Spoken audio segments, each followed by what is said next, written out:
There's a bus behind me and I totally accidentally tapped my camera. Oh my gosh, Target potter. But this little swamp or lake or pond, whatever you want to call it, is super pretty. Do y'all hear that bird? Maybe it's a bird. I don't see anything, but I hear it. I mean, there's Epic Games, what?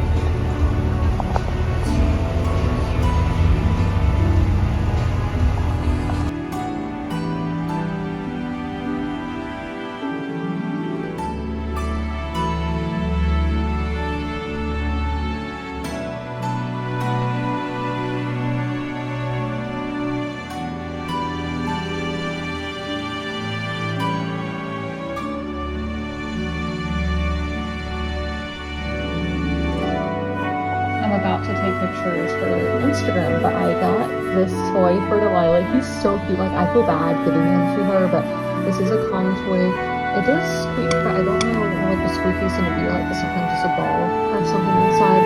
But this is like, there's a rope toy inside. So adorable. But he's going to go on. I totally forgot my shoes on, but it should be warm enough, right? Like, I got you something. There you go. Yeah, there's time. This is to take pictures of. What do you think? He showed him right at the camera. A new toy?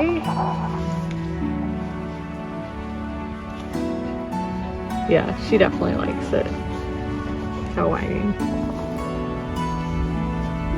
Fred, why is your paw on top of your head? What is happening here? For flights from Orlando. Today we have Orlando to Washington Dulles.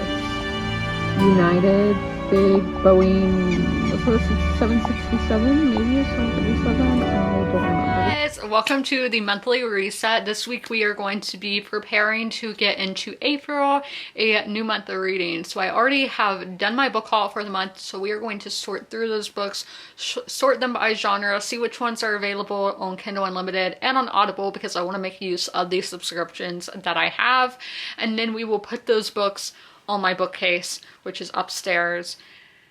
Yeah, we're gonna do a lot of heavy lifting in this vlog. I just remember I haven't lifted weights today. I've only done cardio.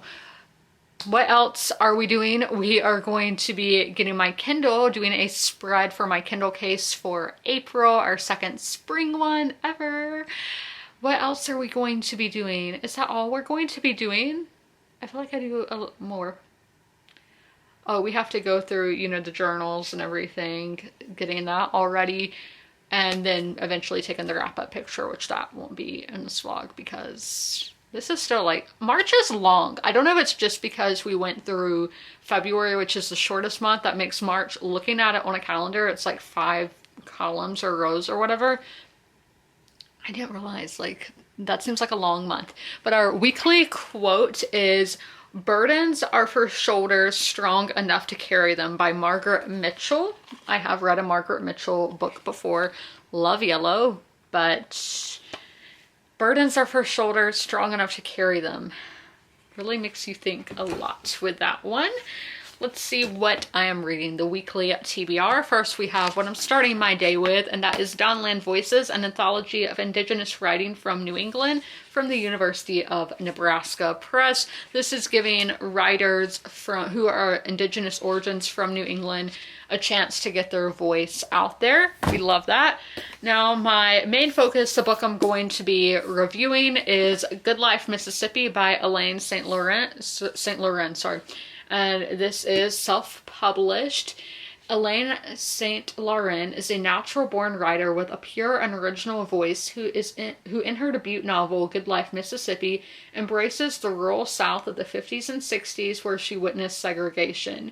She provokes the reader to contemplate an understanding and tolerance of people whose life experiences and perceptions appear outside the norm, though are very real. GoodLife, Mississippi's timeless voices of every color and social class both together reflect the message of compassion, forgiveness, and love. Hey, that doesn't go in that tag. The next one, my mood read, is a horror, and that is The Marigold by Andrew F. Sullivan. So The Marigold is a condo tower, one of the tallest towers in a dystopian near future Toronto, and there is this mold that is kind of taking over the city because this is, again, in the near future and sea levels are rising, so Lake Ontario has risen as well, and there is a lot of flooding in Toronto, and water brings mold, and this mold isn't like any other mold that humanity has seen before. Lastly, we have my ebook pick, and that is Go Tell the Bees That I Am Going by Diana Gabaldon. This is the 9th book and most recent book in the Outlander series, a very genre-bending series, but mainly historical fiction taking place during the time of the American Revolution with some time travel, science fiction elements involved. Now, those are all the books that I'm reading this week. I don't know what my reading week's going to look like. I'm going to Raleigh tomorrow to go to see the Nashville Predators take on the Carolina Hurricanes, which is hockey. I will be spending the night. I'm going to a hotel that I haven't been to before just because, a hotel that I've been staying at for games, the Wi-Fi isn't that great and there's just not a lot of options around it, and I want to just try something else. And funny thing, the hotel that I'm going to stay at this time is next to Epic Games, which is the company that makes Fortnite. Can they like fix this computer for me? That'd be awesome. I would love if they did that because Fortnite, I met so many friends on there and I just have such nostalgia for, you know, 2017. But yeah, I really need to get going because it's going to be really busy. I have a 25-minute long YouTube video to edit, a like 10-minute long TikTok to edit that I need. Well, TikTok can wait, but YouTube, I have to have that edited at least by 9 p.m. tomorrow. I only get it done like the day before. That's just how I do it. So I need to edit that, and then I'm going to get into reading at 3. It's currently 2:17. I am going to go eat some lunch, and it's going to be a really basic lunch of pizza rolls.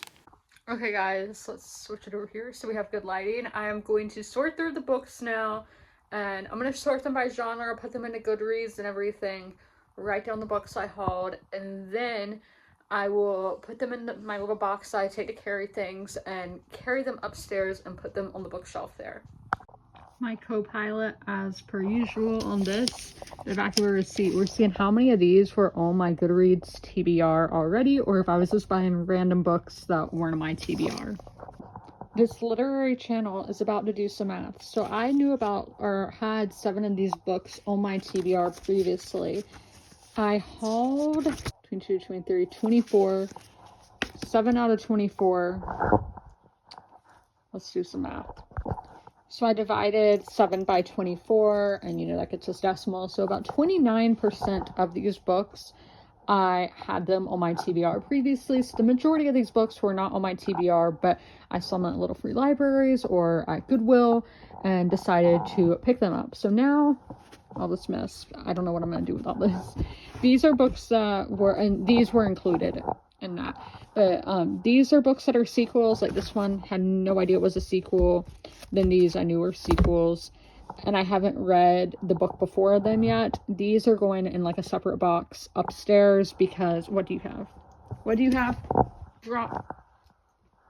He had a string. I don't know where that came from. Okay, you know, being a cat owner. So these are sequels that I have not read the book in the series before that book. They are going in a special box because sometimes, as I said, it happens by accident. Sometimes I know that I haven't read. This is 4th in a series. I thought it was 2nd, but sometimes I buy them and don't realize they're in a series. Now we're going to, these are all sorted by genre over here, and we're going to do it alphabetically. So like classics, contemporary, historical, we're going to do that now.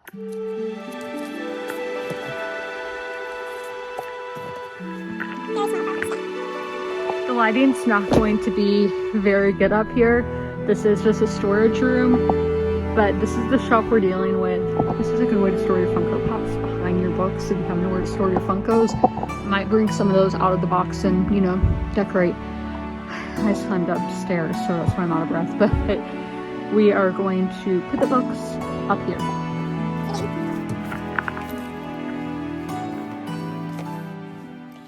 Contemporary, classic and contemporary so far. Now we're going to take my sequels. I did not mean to pick up 2 and put them in their box. This is the box with my sequels in it. That's my phone charger. Yeah, it's getting kind of crowded in here. So I just have to stack them like this. Let's go get more books.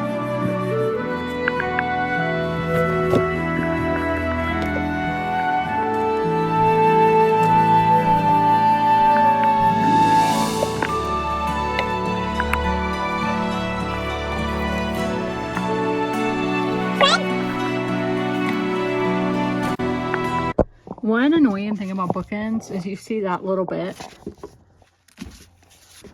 Your books don't stand up really against it, and you have the awkward gap. So let's get more books to put up here.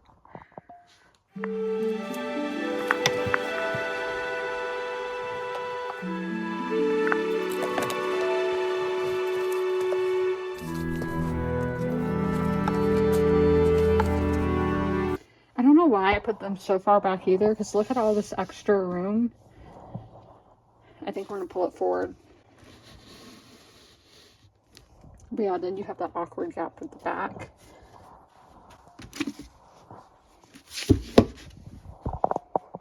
That's what it looks like.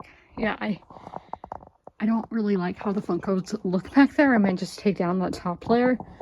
But again, when I was buying all these Funkos, I never realized is I had dreams. I had big dreams like the people I saw on YouTube that had like these full room displays. And I was like, I can have that one day. No, you couldn't. So I like a lot of them. Like I really like these characters. But I'm not like those people on YouTube who can have that big nice display.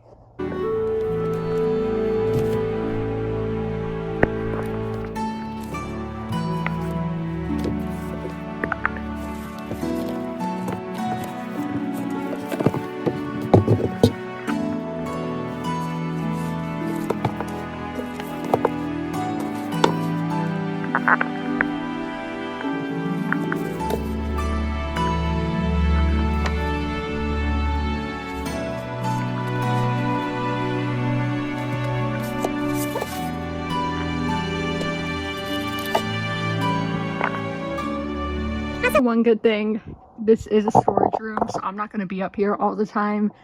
I'm not going to have to look at that, but this is what it ended up looking like.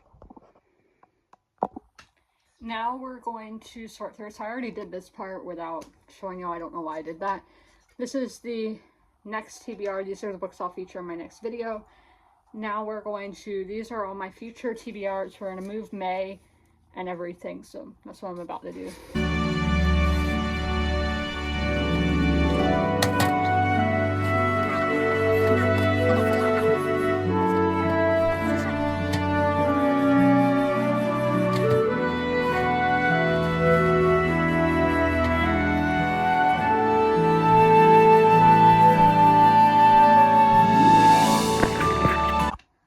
Tops of books and future videos, future TBRs, and books that are from TBRs that I have not gotten to that I need to get to.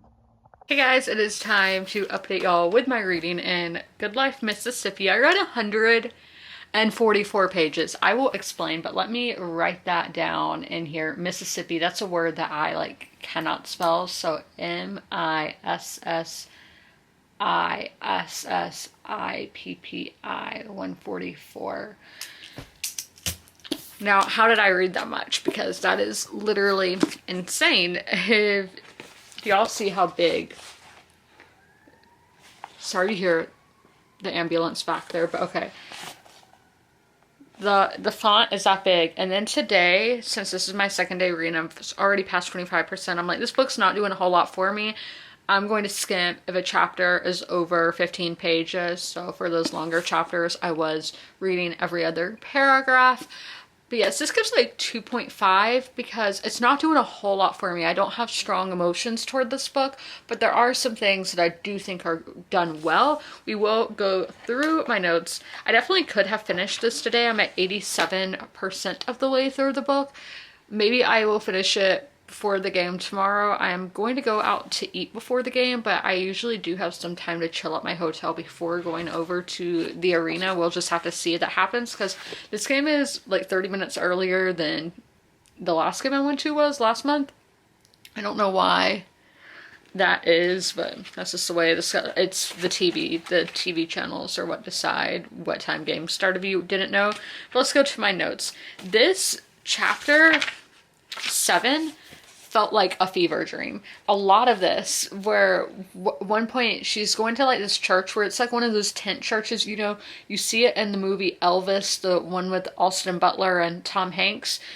Elvis goes to like one of those, and it's basically one of those same kind of things, and we are in Mississippi like we are in that movie. So maybe it's a thing out there. I've never really heard about that happening here, but I've never thought to ask about it either, but maybe I will have to ask my family about it. There's one scene where they go to that, and it's like where they're like healing people and everything. And then this one, we're like at this home. I don't know if it's like an orphanage or something else, but it just felt so crazy, and it felt like a fever dream. Next, we have another tab. What is this place? The Opportunity House. When we're here, I'm just like, what is happening here? It seems like the kids are in charge.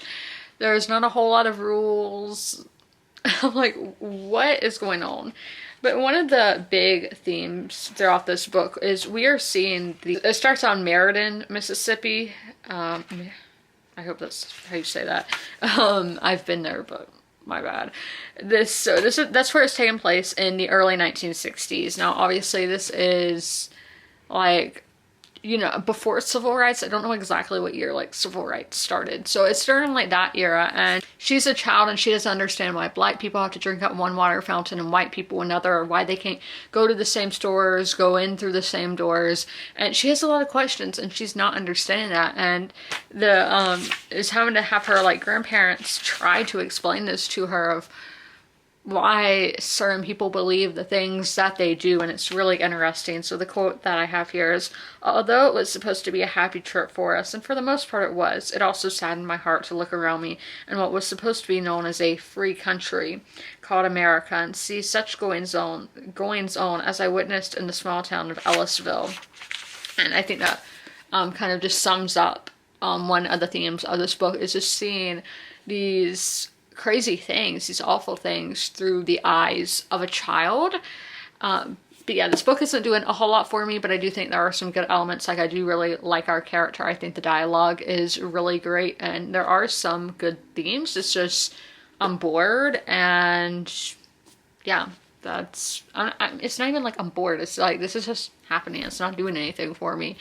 That is my update there. I don't think I'll have an update on the Marigold tonight, so who knows when y'all are gonna see me next. I could be in a whole other state for all we know, but I did get the books on the shelf upstairs, and I really need to calm down about that. I did think of something else we have to do with the reset. That's for my stamp in the books that I will be keeping, which I don't know if I'm unhauling any books this month. I don't have my stack in here with me to see if there's going to be any that I unhaul. If I finish this before the end of the month, this is going to be an unhaul, but I don't think there's any that I'm unhauling. It was a pretty good reading month for me. Happy Tuesday. Here's my look. My travel outfit, the whole little sweatsuit is from Amazon, and then I have my Ugg slippers on. I can't wait to get going. And I'm going to Carolina Ale House tonight, which we don't have one of those here, and their fries are literally so good, so I cannot wait to try that. But I had like a really like protein heavy breakfast because that's what we're doing for the spring. I'm going to head out. I did finish the Maliseet section in Downland Voices, the Passamaquoddy. I totally forget how you say that. It's our next section.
Okay guys, room tour time. There's 2 light switches, so I don't know what that second one does, but I'm doing, oh, you probably can't even see me. Doing my hotel room tour. I am so hungry. And we said to get settled in, we're gonna go to Carolina Ale House, but here is like when you walk in, the little like living room area. So yeah, this is in Cary. Confinement area for relocated Yankees is a joke of what Cary stands for because so many like New Yorkers move here. But then we had the TV. I really like this TV. Like the Funko Pops could fit perfectly in there. And this is like the kitchen area. So I just have like my snacks all thrown all over the place. This is all obviously gonna move. You have a microwave, you have a fridge, and this is a Hilton Garden Inn, by the way. A Keurig. Okay, this is the bathroom. No bathtub, but I am going to be in a shower today anyway, so you have a shower, toilet, and a sink in here. Again, sorry, that's kind of dark. I love when the hotel mirrors, yeah, that, how it like lights up. And then that was the painting, nothing, you know, particular to Raleigh or the Triangle. You do have a closet. Oh my gosh, I wish I had something like that in my closet to put pants on at home. And there's like blankets and all in there. Here's the little bedroom area. You have a chair, trash can back there, TV. Here I am again, really like sweaty, but it's gonna be cold tomorrow, even though I'm not gonna be wearing this tomorrow. But yeah, I'm so hungry, guys. And look at these, like the movable lights. Oh my gosh, that is so cool. Y'all see that? Again, I wish I had that at home. And what is my view? I never know how to do blinds, so I usually don't mess with blinds. This is the view. I think that's a shopping center back there. Probably where I'm about to head to go eat. I actually don't know where this restaurant is, but that is my room tour. I'm going to get all my stuff where it needs to go, unpack, and I'm not gonna read until I eat because I'm not gonna register anything that I'm reading if I have an empty belly. So I'm gonna snack a little bit before my lunch. Yeah, I really need to eat right now. I am about to head off to the game. So I only am wearing lipstick and then use lipstick as my blush and then some eyeliner. I totally forgot my under eye cream, but my bag that it's in is really dark, so it might be in there and I just missed it, but too late now. My sweatshirt I got on Etsy, this Carolina one. My jeans are Abercrombie, and then I'm wearing my little Adidas Superstars. Is that what they're called? But this is the look. We are playing Nashville tonight. I've never seen Nashville before. I don't have strong opinions on them. I really don't like Ryan O'Reilly. I think he's a canary for the Leafs locker room when he was there. And I mean, y'all can look into his history. Brady Shea, I love. A directioner. Yeah, love him. And then, is it Philip first? I forgot how you say his last name. I follow his wife on Instagram though, so I like him. But this is the look. It was actually really cute. The other day they had their baby pick out like what Harry Potter house that he's a part of. Like they lined up all the little mascots, and I think he was a Ravenclaw. I think I'm a Ravenclaw, but I just thought that was so cute. But this is the look, very casual. And then I have my Canes bag. Where did I put it? This is my purse. This can go in the arena, so my camera's gonna be in there, my ID and some money and my phone. But that is what's going with me. My snacks. I know I bring all these like huge boxes of snacks, but I am all ready to go to the game now.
Hey guys, so I did get back from the game. I look kind of red, but it's because this isn't my color palette and bad lighting. Oh my gosh, there's like such an echo in here. And you know, I don't want to be loud because I'm in a hotel and I don't know. I know there's somebody on that side of me, but I don't think there's a room over here. But still, I, you know, want to be considerate. But I got back from the game. Carolina did lose. Yeah, such a strange loss when you have like, sorry, I'm eating too. When you have like 20 more shot on goals than the other team, but you still lose, like I don't understand how that happens. I don't think I've ever really seen a game like that. I probably have, but in Carolina usually plays well at home, so, but they are coming off a very long road trip because March Madness was happening at the arena over the weekend. But that means like good ice for the rest of the season because basketball is done with. I mean, there are some concerts, but you know, the last game I went to, I think the ice was really bad.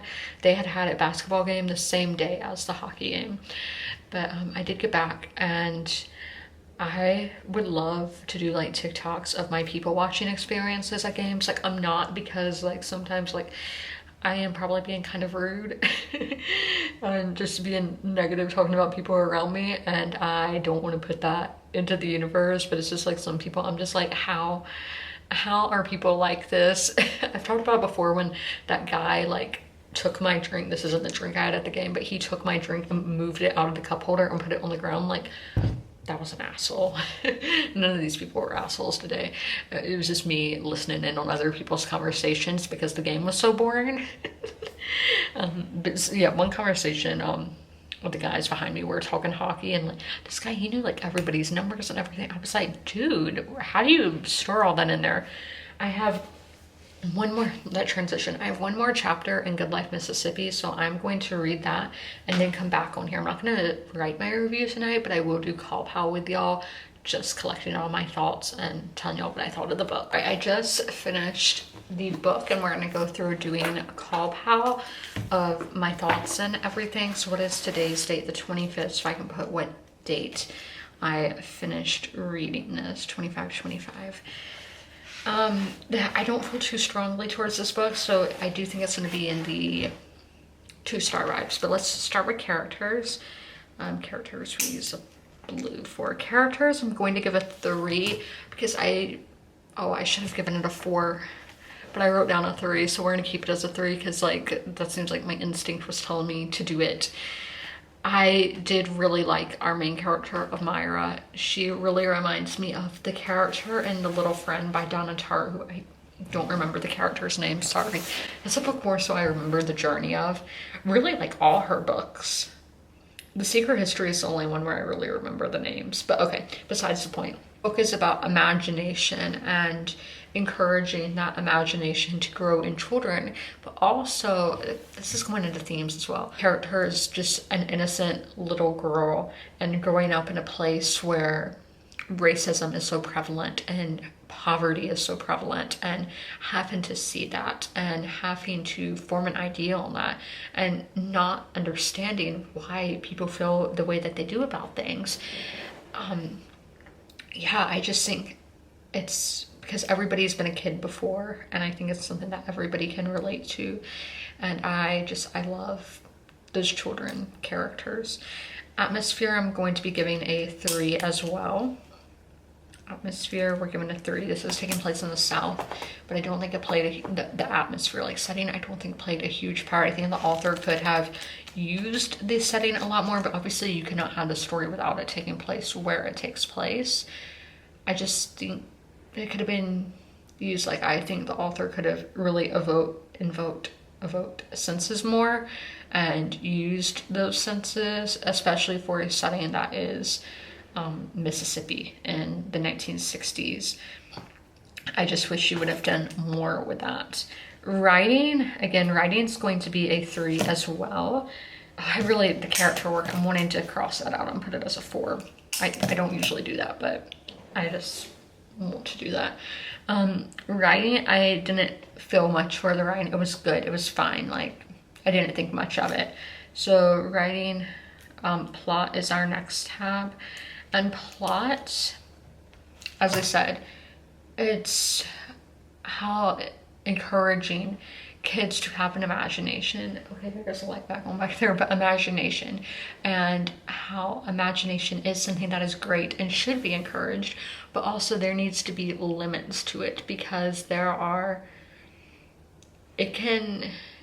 you shouldn't spend too much time in your head, and that if you do, there's going to be consequences for it, and that is not only a good thing to be spending time in your head, and that bad things can blossom from that, even though that wasn't your intention. And then obviously, as I said, themes of just growing up in a place such as Mississippi in the early 1960s and seeing things through the eyes of a child, seeing it through somebody who is so innocent. Again, I think we're going to do plot a 3 because I do think those are important themes. But intrigue, no, I didn't have any intrigue whatsoever. So we're going to give that a 2. And then logic, a 3. And enjoyment, we're going to give a 2 because it didn't do a whole lot for me. We are going to see with Call Pal where this ends up ranking. Let's do our math here. That's going to give us a 2.85. That is going to round up to a basic 3-star. But yeah, so that is exactly like how I felt. So Call Pal did work well there. I don't know if I'm going to write my review right now because I just have so much that I like need to do. Like I am eating while I was reading. I need to get a shower. I need to take my makeup off. I need to get into Outlander for the day, so there's just a lot that I am doing at the moment. So I've made it home with my man. But I am home now. We took more of like a non-interstate route. We took like US 1, which I have not been on that before, or like on that part, because I've marked a new county for a county I haven't been to before, was Lee County, North Carolina. So that's checked off. We drove by Rockingham, the racetrack there, which I have been by before, but now it's like getting back NASCAR races, and yeah, he's gonna be really needy right now. I did stop at a little free library as well, and in a little bit I'll show you the book because it's over there, but I'm going to unpack, then have a snack because I am hungry, because I wasn't really hungry when I woke up this morning. Yeah, and so I'm going to have a snack, and I'm gonna read. Yeah, I need to write my review. I want to write it before I jump into a new book, so maybe when I'm eating I will also be writing my book review, so we can get that up and then start the last book over there on my March TBR. I didn't finish my February TBR, so being able to finish my March TBR is like, you know, pat on the back.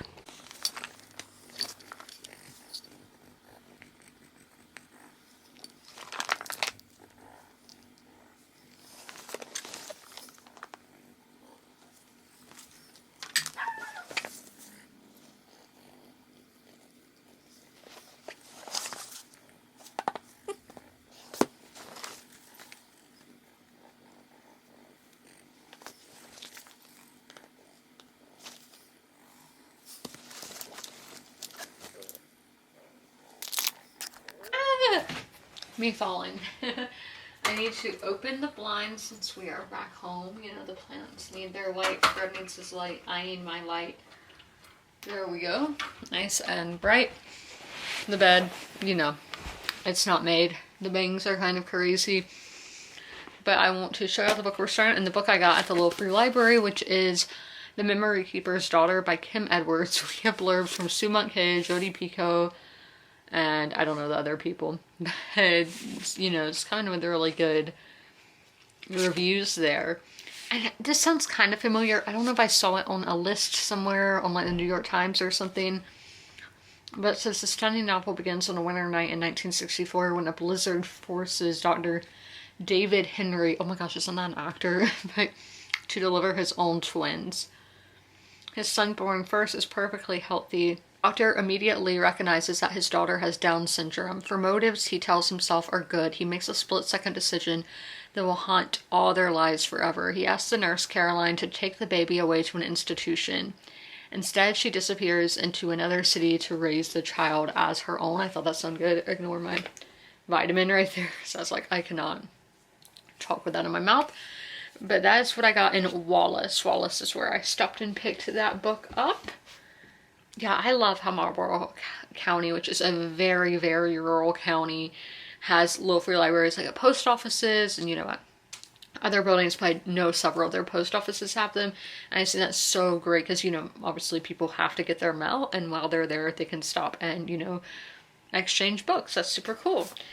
What book am I starting today? That will be Chicken with Plums by Marjane Satrapi, who, you know, I love the complete Persepolis. Probably my favorite graphic novel I've ever read. Ooh, Leica is up there too, though. Let's read together what this book is about. She brings what has become her signature humor and insight, her keen eye and ear, to the heart-rending story of a celebrated Iranian musician who gives up his life for music and love. When Nizar Ali Khan, the author's great uncle, discovers that his beloved instrument is irreparably damaged, he takes to his bed, renouncing the world and all its pleasures. Over the course of the week that follows, we are treated to vivid scenes of his encounters with family and friends, flashbacks to his childhood, and flash forwards to his children's future. And as the pieces of his story fall into place, we begin to understand the breadth of his decision to let go of life. The poignant story of one man, it is also a stunningly universal, a luminous tale of life and death, and the courage and passion both require us. That last little paragraph, when I first read it, I was like, oh my gosh, that's so true. The courage and passion that life and death both have to them. But I'm going to start this now. Hey guys, I ended up finishing Chicken with Plums by Marjan Satrapi, and then when I give this like a 3.75, which, you know, will be a 4-star on Goodreads. Let's go through the Call Pal system, which we're not going to do like actually rating. This is just me reviewing the book. The character, this is going to be an unlikable narrator. You know, I don't know if it's narrator because, you know, it's like in third person, but it's an unlikable main character. But it's really just interesting seeing somebody's mentality and seeing how all of this is going to play out. My Year of Rest and Relaxation by Otesha Moshfegh. This is very similar, the mental health aspects and just wanting to sleep yourself away, basically. It's very similar in that character, in that mental health representation. And that's another thing I found really interesting with this. We are seeing the depiction of somebody who's obviously very depressed, but this is in the 1950s and this is in Iran, so in an Eastern country, and seeing what mental health, how it was viewed back then and what was done about it. Those were really interesting themes. About the like, oh gosh, I can't show you that. That wasn't something that I could show on screen, or yeah, on screen. Like, I love how straightforward Marjan Satrapi's art style is. It's just very just to the point, I would say blunt, and it might look overwhelming at first, like seeing all this text, but let me tell you, like, this is so accessible and easy to read. And even if you like, you haven't read the Persepolis, if you haven't read any Iranian media, or if you don't know the history of the Iranian Revolution, you can still pick this up because she will do like little asterisks beside things and put footnotes, which for me, I've already read some of her work. I've read other Iranian books. So I was like, oh, I know what was happening at this time period. I know what these words mean. But if you are new, then you are going to have that key. You're going to have that glossary to make this culture, you know, more accessible for you. The themes here, again, everything in life is a cycle, and really, I think from what we saw in other books that I've read this month, that you really need to think for yourself as a person. You can't let others' opinions influence your life, or you're gonna end up like this guy. It's really reflective, but not as impactful as the Persepolis, but I still think this is a very good graphic novel, very short. Again, you'll know I read this in like 2 sittings. I would definitely recommend checking it out, but I do think you should start with the Persepolis, but maybe not, because like that was a 5-star and then moving down to a 3.75. Sometimes you might want to build up to that. Sometimes you might go down like I did. That's up to you, but I would recommend picking this up. Now, I did finish my March TBR. What am I going to do now? Am I going to start my April TBR? That would be wise, because the first book on the April TBR is like over 500 pages and I plan to read it physically, but I'm not going to do that. We're just going to stick with like the mood read that I'm reading right now. Now, once I finish this, which I am skimming this, I might get into my April TBR, but at the moment we're going to stick with the Marigold for the rest of the month. Once I finish that, again, we could get into my April TBR. Guys, happy Thursday. It's time to talk about the Marigold by Andrew F. Sullivan. I don't know what I'm rating this yet. I should have had some paper so we could do Call Pal together. I have this paper that man gave me when he was advertising his book, and I still haven't bought it. Like, my bad. But we will. This is a mess, this whole area. I really wanted to clean today, but it didn't happen. If I go on a trip in the middle of the week, it's crazy after that. Like, I am so tired. It feels like the weekend, but it's not. I went on a trip on Saturday, and it was the first day of the month, which is one of my busiest days of the month, and it was this chaos. So maybe I just shouldn't travel. I'm joking. Everybody used to know me for traveling, and now I'm like, y'all go to Europe and everywhere. I don't go anywhere. I don't even have a passport. I wish that I was going and seeing the world, but well, technically it's not possible because I don't have a passport. But that's besides the point. I guess I did all my traveling when I was in high school, and now I do nothing. That's sad. I don't know why we don't go anywhere anymore. I don't know why that all ended. But let's talk about the Marigold, because I went on a sad, depressing rant. So for character work, we are going to give this a 2. These characters did absolutely 0 for me, and they were the issue with this book. There were so many characters, so many names, because, you know, side characters, but like with characters that we're following the POV of, there were a lot. And then we had the side characters in those chapters as well. So it was just so many names I had to keep track of that I was honestly really confused, and it was really like convoluting all these, trying to keep focus of all these stories and who each of these people are. Atmosphere, we're gonna go with a 3, because this is like climate catastrophe. Like, this wouldn't be happening without climate change and all that. And I love that kind of science into my stories. I just find it incredibly fascinating to see how just little small things can change the world. You know, like if one glacier or whatever iceberg falls off, and that impact that splash can do to everything around it, around the whole world. I find that really fascinating. But I wish there would have been more world building, because okay, sure, climate change and climate catastrophe would cause, like, you know, a lot of political issues. I mean, it already does. People get mad about paper straws, which paper straws are gross, but it's going to cause political discourse. It's going to cause rebellions and all of that. But why is this happening? And why is Toronto seemingly, they're like, Toronto is like really awful because the lake, you know, Toronto's on the lake. The lake is, the water levels are going up. There's fires everywhere. There's flooding. But everybody's just going on with their day-to-day life. But then it's like San Francisco fell into the ocean. Miami's underwater. They're like, Tokyo is like crazy with rebellion and all that. So, but Toronto is seemingly like, finally, all these people are going to work and all of that. But there's this mold that is taking over. So I do wish there would have been more world building. So writing, yeah, I didn't like the writing. I'm going to give the writing a 2, because maybe I should have given it a 3, but we're going to give it a 2 right now. It was very, very dense. Like, I wanted to start skimming in like the first 10% of the book, because I was just like, oh my gosh, this is so much of useless information that I am having to take in. This is not adding anything to the story, so what is the point of it being dense? But how I said, maybe I should have given it a 3, especially in that last quarter of the book. Those starting paragraphs for chapters were really just doing a great job at critiquing society and how the world is run, or how the world is ran. How the world is run sounds better to me, but let me know for my grammar people which one's right. I really was like, oh my gosh, that's so true, and I would take pictures of it. But as I said, this was incredibly dense and just not my favorite writing style. Now we're going to plot, which the plot does get a 5-star. The plot is incredible, but as I told y'all, the character work was just convoluted. Too many characters that we are following, too many names you have to keep a track of.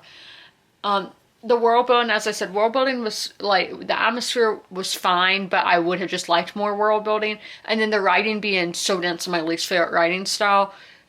So the character work and the writing style, since those were done so poorly, this story just couldn't hit what it could have hit. But the plot just, because it all makes sense. We're getting kind of ahead to the logic that it all makes sense of climate catastrophe, climate change. It's going to cause these other things like molds, sickness, disease, and seeing it just take over a city, seeing how that is all done. It was great. I love the sci-fi elements to this with like that. And yeah, I loved that. I do think this is a great plot. Intrigue, we're going to give a 3, because again, I didn't really care what was happening to the characters. This is a horror book. I never felt scared. I never felt creeped out. My skin never felt like, you know, my skin never crawled, anything like that. I didn't feel grossed out. I mean, some of this is like, yeah, it's gross, but when I don't care about the characters, I'm not going to care what is happening to them. And then logic, again, I'm going to give the logic 4, because it just makes so much sense of, as I just said, with climate catastrophe, climate change, that this kind of thing would happen. And then enjoyment, we are going to give a 2, because again, the characters didn't do a whole lot for me. That writing style was not great, but the plot was really good, so I'm not going to give it like a straight up 1 star. So let's do the math and see what all this ends up coming to here. So this comes out as a straight up 3-star. I will be unhauling this book. This looks like it's going to be the only book I unhaul in the month of March, even though I did give some books a lower rating. But I do think this would be my least favorite of the month, even though I did give books lower ratings than this. Isn't that funny how that works with CallPal? But maybe, so when I'm doing my bracket for best books of the year, do I base it on, like, I don't know, because I'm thinking of like GoodLife Mississippi, and then it was a 2.75 when this is a straight up 3. So this was technically better with CallPal. I do think this will be kind of forgettable, to let you know, because with GoodLife Mississippi, I think that's going to be forgettable as well.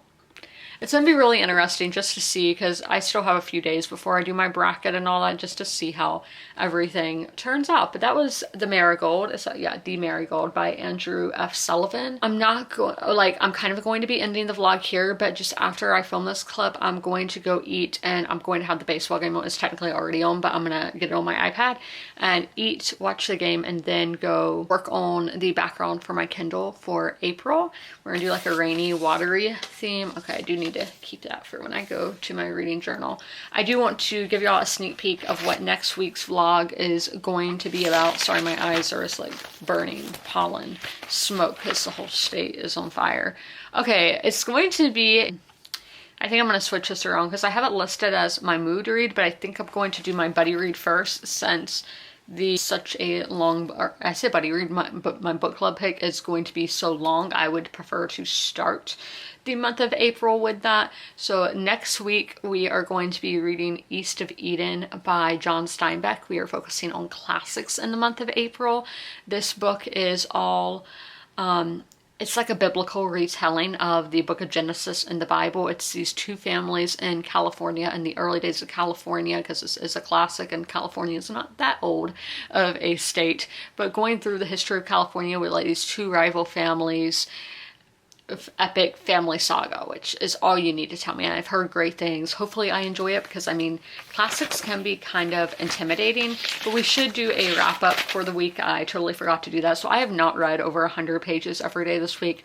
On Tuesday, the day I went to the hockey game, I only read 59 pages because, you know, I was out doing stuff, and I am honestly shocked that I was able to read 59 pages altogether.